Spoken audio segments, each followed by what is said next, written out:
அனைவருக்கும் வணக்கம். இன்றைய ஜோதிட நிகழ்ச்சியில் நாம் பார்க்க இருக்கின்ற அற்புதமான ஒரு ஜோதிட தகவல் என்னவென்று சொன்னால், குஷ்பு என்ற நேயர் தன்னுடைய ஜாதக சம்பந்தமான குறிப்பினை அனுப்பி சில கேள்விகளை கேட்டிருக்கிறார். அவர் கேள்விக்கு என்ன பதில், என்ன பரிகாரம் என்று பார்ப்போம். ஐயா, என்னுடைய பெயர் குஷ்பு. நான் 1 ஆகஸ்ட் 1997 பிறந்தேன். காலை 6:26 பிறந்தேன். ராஜஸ்தானில் உள்ள ஜோத்பூர் என்ற ஊரில் பிறந்தேன். எனக்கு இன்னும் திருமணமாகவில்லை. எப்பொழுது திருமணம் நடக்கும், அதற்கு என்ன பரிகாரம் என்று கேட்டிருக்கிறார். அவர் கேள்விக்கான பதில் என்ன, பரிகாரம் என்னவென்று பார்ப்போம். குஷ்பு, நீங்கள் 1 ஆகஸ்ட் 1997 பிறந்துள்ளீர்கள். அதிகாலை 6:26 பிறந்துள்ளீர்கள். உங்களுடைய வயது 29 வயது நடைபெற்று கொண்டிருக்கிறது. உங்கள் ராசி திருவாதிரை நட்சத்திரம் 4ஆம் பாதம் மிதுன ராசியில் பிறந்துள்ளீர்கள். உங்களுடைய லக்கணம் கடக லக்கணம். லக்கணத்தில் சூரியன், 2ஆம் இடத்தில் புதன் சுக்கிரன் ராகு மாந்தி, 3ஆம் இடத்தில் செவ்வாய், 7ஆம் இடத்தில் குரு நீச்சம், 9ஆம் இடத்தில் சனி பகவான், 8ஆம் இடத்தில் கேது பகவான், 12ஆம் இடத்தில் சந்திர பகவான் சஞ்சாரம் செய்து கொண்டிருக்கிறார்கள். இப்பொழுது உங்களுக்கு நடைபெற்று கொண்டிருக்கின்ற மகாதிசை சனி மகாதிசை நடக்கிறது.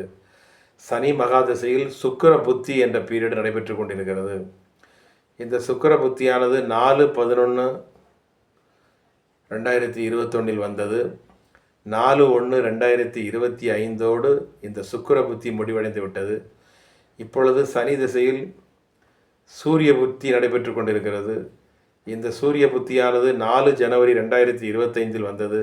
17/12/2025 வரை இருக்கும். இந்த சனியும் சூரியனும் எதிரி. சூரிய புத்தியில் திருமணம் கண்டிப்பாக நடக்காது. சனி திசையில் சந்திர புத்தியில் கண்டிப்பாக உங்களுக்கு திருமணம் நடக்கும். இந்த சந்திர புத்தியானது 17/12/2025 ஆரம்பிக்கிறது. 18/7/2027 வரை இருக்கும். கண்டிப்பாக 2026ஆம் ஆண்டு உங்களுடைய திருமணத்திற்குரிய ஆண்டாக இருக்கும் என்பதில் எல்லளவும் சந்தேகமில்லை. உங்கள் ஜாதகத்தில் தோஷம் என்று சொன்னால், உங்கள் லக்னாதிபதியாகிய சந்திரன் 12ஆம் இடத்தில் மறைந்து விட்டார். லக்னாதிபதி 12ஆம் இடத்தில் மறைந்திருப்பது ஒரு தோஷம். இதற்கு என்ன பரிகாரம் என்று சொன்னால், 108 திவ்ய தேசங்களில் வரக்கூடிய ஒரு பெருமாள் கோவிலில் உங்களுடைய ஜென்ம நட்சத்திரம் அன்று உங்கள் எடைக்கு எடை பச்சரிசி, வெல்லம், துளசி போன்ற பொருட்களை துலாபாரம் கொடுத்துவிட்டு வாருங்கள். அடுத்தபடியாக உங்கள் லக்கணத்திற்கு 2ஆம் இடத்தில் ராகு பகவான், 8ஆம் இடத்தில் கேது பகவான் இருக்கிறார். பலமான சர்ப்பதோஷம் உள்ள ஜாதகமாக இருக்கிறது. ஒருமுறை திருப்பதி அருகே ஸ்ரீ காளகஸ்தியில் உள்ள காளஹஸ்தீஸ்வரர் ஞானாம்பிகை சன்னதி சென்று சர்ப்பதோஷ பரிகார பூஜை பண்ணிவிட்டு வாருங்கள். அடுத்தபடியாக உங்கள் லக்கணத்திற்கு 7ஆம் இடம் என்று சொல்லக்கூடிய கணவன் ஸ்தானத்தில் நீச்சமான குரு இருக்கிறார்.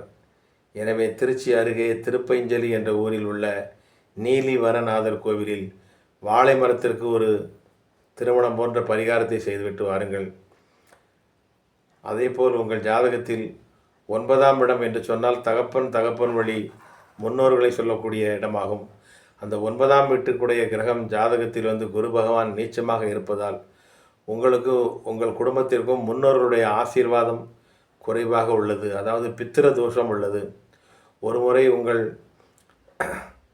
தந்தையார் ராமேஸ்வரம் சென்று ஓர் அமாவாசை என்று சென்று முன்னோர்களுக்கு பண்ணக்கூடிய திலகோமம் என்ற பித்திருதோஷ பரிகார பூஜையை பண்ணிவிட்டு வாருங்கள், வர சொல்லுங்கள்.